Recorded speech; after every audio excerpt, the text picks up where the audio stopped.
आइए मेरे दोस्तों, क्वेश्चन नंबर 1। शरीर की सबसे बड़ी ग्रंथि कौन है? ए में लार ग्रंथि, बी में थायराइड, सी में यकृत, डी में आमाशय। आपका आंसर होगा सी यानी यकृत। Question number 2। मनुष्य में मादा जनन अंग से किस हार्मोन्स का स्राव होता है? ए में एस्ट्रोजन, बी में प्रोजेस्टेरॉन, सी में रिलैक्सिन, डी में सभी कथन सत्य है। आपका सही जवाब होगा सी यानी रिलैक्सिन। क्वेश्चन नंबर 3 में मनुष्य में ऐच्छिक गतिविधियों का नियंत्रण किसके द्वारा होता है? ए में सेरिब्रम, बी में थायराइड, सी में सेरिबेलम, डी में इनमें से कोई नहीं। दोस्तों, आपका सही जवाब होगा ए यानी सेरिब्रम। क्वेश्चन नंबर 4 में शरीर का तापक्रम कहाँ नियंत्रित होता है? ए में स्पाइनल कॉर्ड, बी में सेरिबेलम, सी में हाइपोथैलेमस, डी में पिट्यूटरी। आपका सही जवाब होगा हाइपोथैलेमस। क्वेश्चन नंबर 5 में अमीबा में भोजन का अंतर्ग्रहण किसके द्वारा होता है? दोस्तों, ए में कुटपाद, बी में कोशिका मुंह, सी में सिलिया, डी में गुदा द्वार। आपका सही जवाब होगा ए यानी कुटपाद।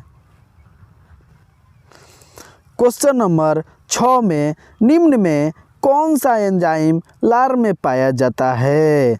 दोस्तों, ए में पेप्सिन, बी में ट्रिप्सिन, सी में टाइलिन, डी में काइमोटिप्सिन। आपका सही जवाब होगा सी यानी टाइलिन। क्वेश्चन नंबर 7 में वह प्रक्रिया जिसके द्वारा मनुष्य श्वास ग्रहण करता है तथा छोड़ता है वह है? ए में श्वासन, बी में श्वासोच्छ्वास, सी में प्रश्वास, डी में निश्वासन। आपका सही जवाब होगा बी यानी श्वासोच्छ्वास। क्वेश्चन नंबर 8 में ऊर्जा उत्पाद के लिए कोशिका प्रायः किसका उपयोग करती है? ए में अमीनो अम्ल, बी में ग्लूकोज, सी में वसा अम्ल, डी में सुक्रोज। दोस्तों, आपका सही जवाब होगा बी यानी ग्लूकोज। क्वेश्चन नंबर 9 में किस अभिक्रिया द्वारा पौधे में ऑक्सीजन बाहरी वातावरण से कोशिकाओं में पहुंचता है? ए में किण्वन, बी में विसरण, सी में दहन, डी में प्रकाश संश्लेषण। दोस्तों, आपका सही जवाब होगा यानी बी विसरण। क्वेश्चन नंबर 10 में श्वसन की अभिक्रिया में खाद्य पदार्थों की परिणति क्या होती है? ए में विघटन, बी में दहन, सी में परिवर्तन, डी में संश्लेषण। आपका सही जवाब होगा ए विघटन। Question number 11। खाद्य पदार्थों का पौधे में स्थानांतरण का मुख्य रूप कौन सा है? ए में ग्लूकोज, बी में स्टार्च, सी में सुक्रोज, डी में प्रोटीन। आपका सही जवाब होगा सी यानी सुक्रोज। क्वेश्चन नंबर 12 में एक स्वस्थ मनुष्य का रक्तचाप होता है?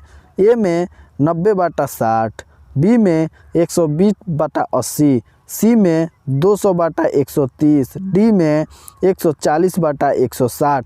आपका सही जवाब होगा बी यानी 120/80। Question number 13। मनुष्य के मस्तिष्क की सबसे बाहरी झिल्ली है? ए में पियामीटर, बी में मीटर, सी में ड्यूरामीटर, डी में एरेक्नोइड। आपका सही जवाब होगा सी ड्यूरामीटर। Question number 14। मनुष्य के सूंघने की क्षमता को नियंत्रित करता है? ए में ऑप्टिकल पाली, बी में घ्राणेंद्रिय पाली, सी में सेरिब्रम, डी में इनमें से कोई नहीं। आपका सही जवाब होगा बी घ्राणेंद्रिय पाली। क्वेश्चन नंबर 15, मनुष्य में बुद्धि एवं चतुराई का केंद्र है। ए में सेरिबेलम, बी में हाइपोथैलेमस, सी में सेरिब्रम, डी में स्पाइनल कॉर्ड। दोस्तों आपका सही जवाब होगा सी यानी सेरिब्रम। क्वेश्चन नंबर 16, रक्त में ग्लूकोज की मात्रा का नियंत्रण रहता है। ए में सोमैट्रोस्टेनिन के कारण, बी में ग्लूकोकागन के कारण, सी में गैस्ट्रिन के कारण, डी में इंसुलिन के कारण। आपका सही जवाब होगा यानी डी इंसुलिन के कारण। क्वेश्चन नंबर 17, ऑक्सीजन है। ए में वसा, बी में कार्बोहाइड्रेट, सी में एंजाइम, डी में हार्मोन। दोस्तों आपका सही जवाब होगा सी यानी एंजाइम। क्वेश्चन नंबर 18, जैव प्रक्रम के अंतर्गत कौन आता है। ए में पोषण, बी में उत्सर्जन, सी में श्वसन, डी में सभी। दोस्तों आपका सही जवाब होगा डी यानी सभी। क्वेश्चन नंबर 19 में गोबर छाता किसके अंतर्गत आता है। ए में परजीवी, बी में स्वपोषी, सी में मृतजीवी, डी में परासरणी। आपका सही जवाब होगा यानी सी मृतजीवी। क्वेश्चन नंबर 20, वायुमंडल में सामान्यतः CO2 पाया जाता है। ए में 78%, बी में 21%, सी में 4%, डी में 0.03%। दोस्तों आपका सही जवाब होगा डी यानी 0.03%।